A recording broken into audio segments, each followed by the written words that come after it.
team, the New York Giants, supposedly composed of educated men, carried with them around a circuit a Kansas City farmer kid simply because he came to them one day as a prophet.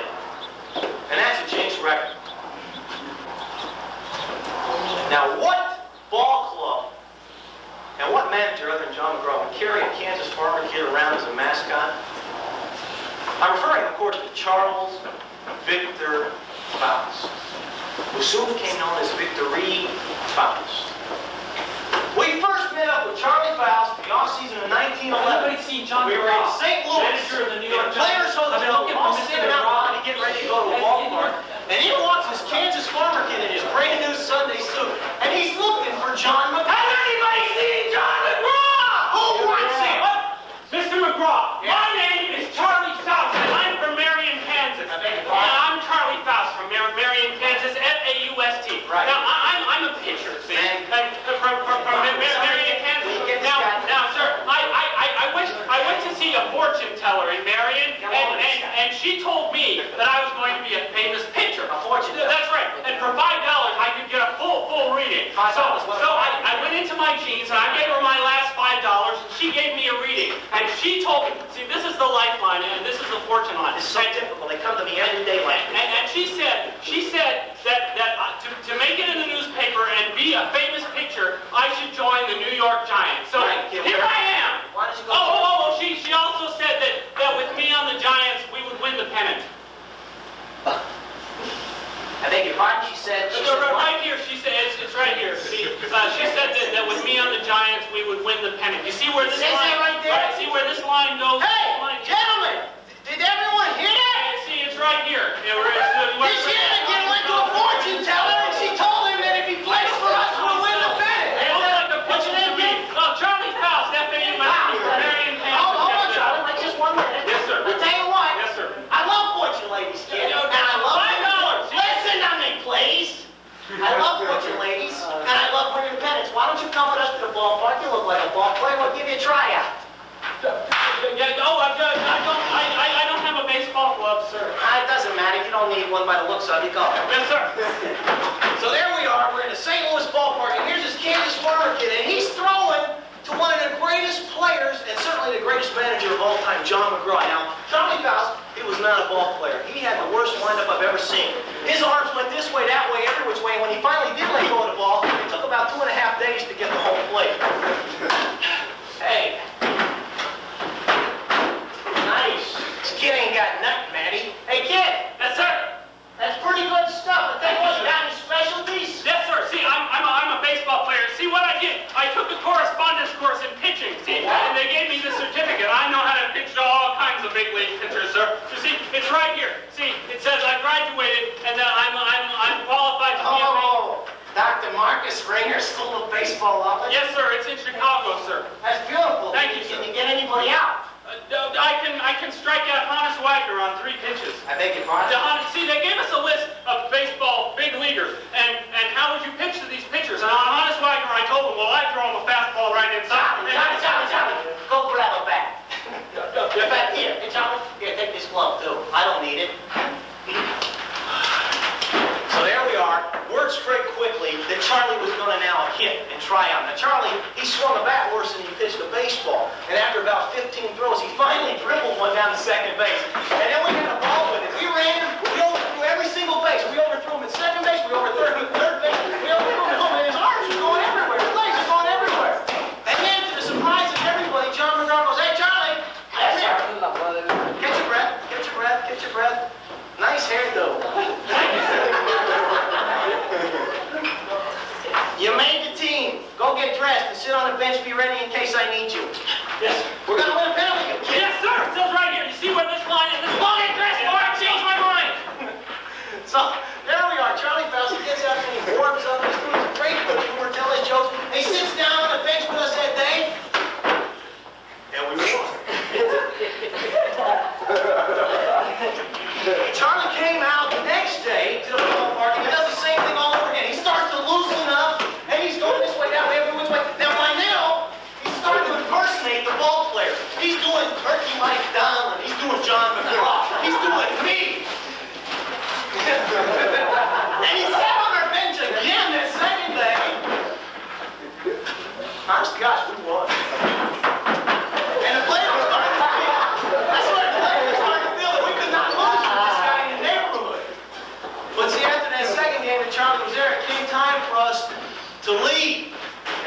Chicago on that last trip west. So we came up to the train station. Charlie, you got the whistle? We're at the train station. We're waiting on the platform.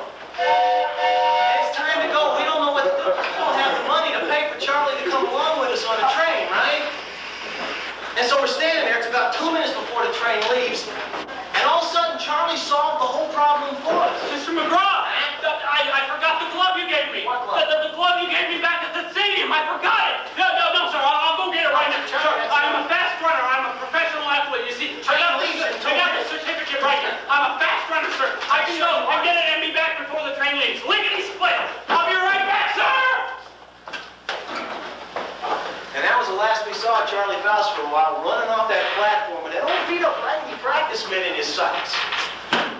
And we played around the rest of that trip west with a different look. We returned to New York with a pennant, only a possibility, and a remote one at that. I mean, a very remote, slim possibility. We're sitting in our clubhouse, going through the motions, because we got about 3 weeks left in the season, and we're just playing out the schedule at this point, right? And we're getting dressed, and everyone's hanging their heads, when all of a sudden, the clubhouse door opened, and a miraculous thing happened. Mr. McGraw, I found it. Huh? I found the glove you gave me, sir. Hey! Who was on the door? Amos, how does bum get through here? Sir, it's me. It's Charlie. Charlie Faust from Marion, Kansas. You remember the fortune teller told me that, see where this line and this... Oh my goodness, I love this kid. Look at you. You got mud from head to toe. What'd you do? Come upside to a special applying package? No, sir. I snuck on a train.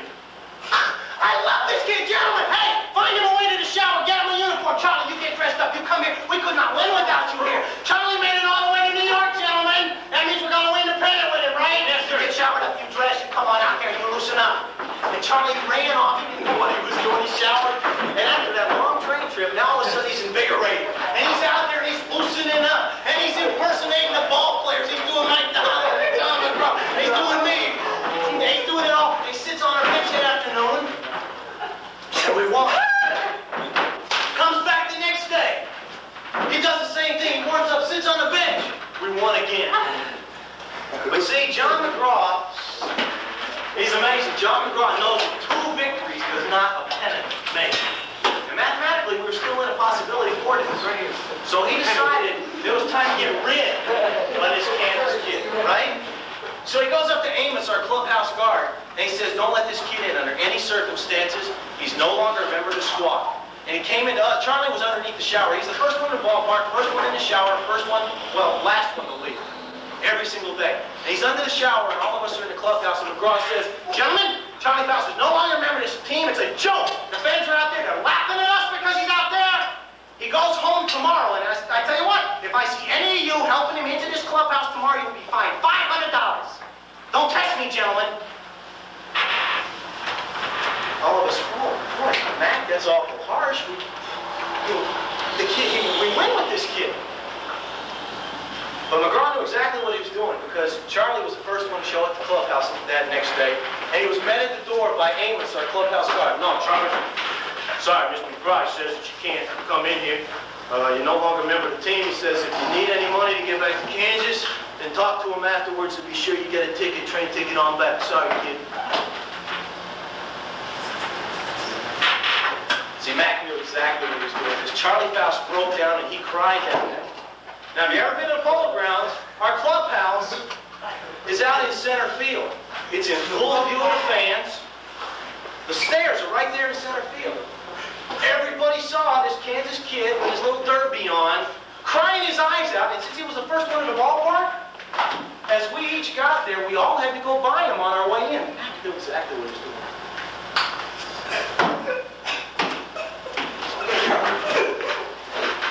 It's okay.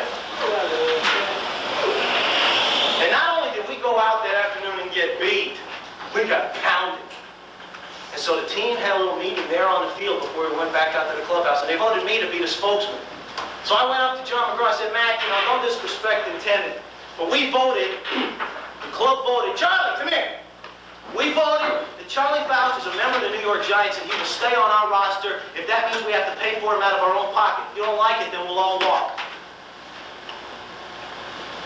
So Charlie was a member of the team, and I think from that point on, I would have taken the McNamara's in their best effort to pull him away. I don't think, if my memory serves me correctly, with Charlie on our bench, we didn't lose another game that entire homestand, and by now we're time for our last trip west in the season of 1911. Now, as I say, the pennant was still just only a possibility at this point. But with Charlie Faust on board, we had the greatest road trip in the history of baseball up to that point.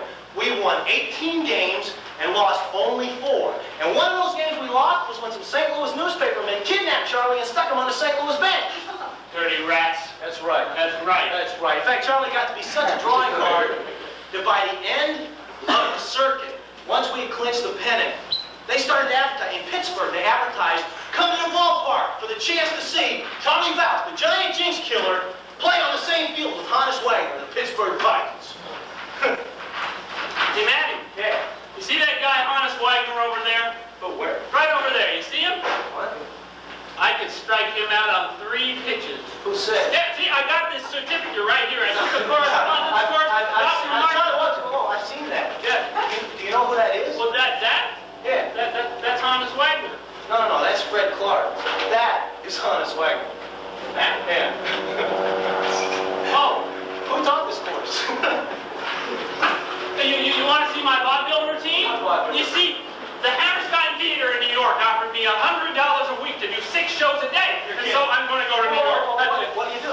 I do impersonations of big league players. You gotta be kidding. What do you do? So I do the Hannes Wagner, and I do Mr. McGraw, and I do you.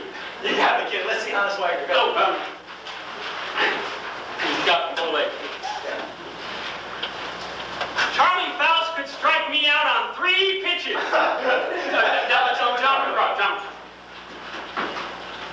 Hey, Wagner! Charlie can strike you out on 3 pitches. I hate to say what you do for me, go.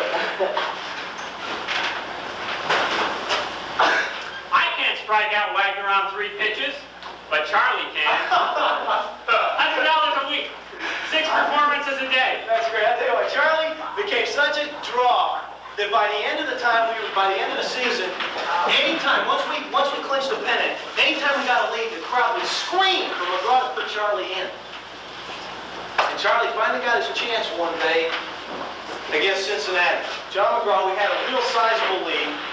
The pennant was already under the belt, and the game was well in hand. McGraw turned and says, Faust, come here. What do you think? Think he's lost his stuff? Oh, I think he's tired, sir. I was talking about it with Bob. Charlie, how do you feel today? No, I feel good. The sun is shining, and I feel good. Charlie, how does your arm feel? Oh, it's got a little pimple here, but I think it doesn't look real good. Charlie, I need some help. He's all done. We need you to slam the door. Go get loose. You're in. You're in. Go, Charlie. Yes, Charlie. I can do it, sir. I got Charlie. Charlie, go before I change my mind. I'm gone. And here's Charlie Faust. He's out pitching against these Cincinnati Reds. And he's still got this whirly bird motion. And you know something? They couldn't score off him. He didn't have enough stuff to hit. And it came time, our half of the inning, Charlie Faust was due up 4. All right, this is a true story. But the first 3 men made out. The Cincinnati team stayed on the field for a 4th out just so that Charlie could come up and play. They didn't have to do that. It was terrific. And they did the same thing to him that day that we did that first day he tried to outforce in St. Louis. They overthrew him at second base. We watched him go there, overthrew him at third, and they overthrew him at home. Oh, right! It was terrific. It was terrific what the Cincinnati Reds did for this kid. So, was it Charlie Faust that won the pennant for us in 1911? Huh? What do you think? Well, English still right here. You think it was Charlie Faust? Well, I'll tell you something. I'm not quite so sure myself because we did win the pennant in 1911. Yeah. But then we went on to lose the World Series. Now, in 1912, Charlie was back with us again on the bench every single day. And we won the pennant again. But we lost the World Series. Now, Matty, the fortune teller did say that with me on the bench, we'd win the pennant. She never said anything about the World Series. The World Series.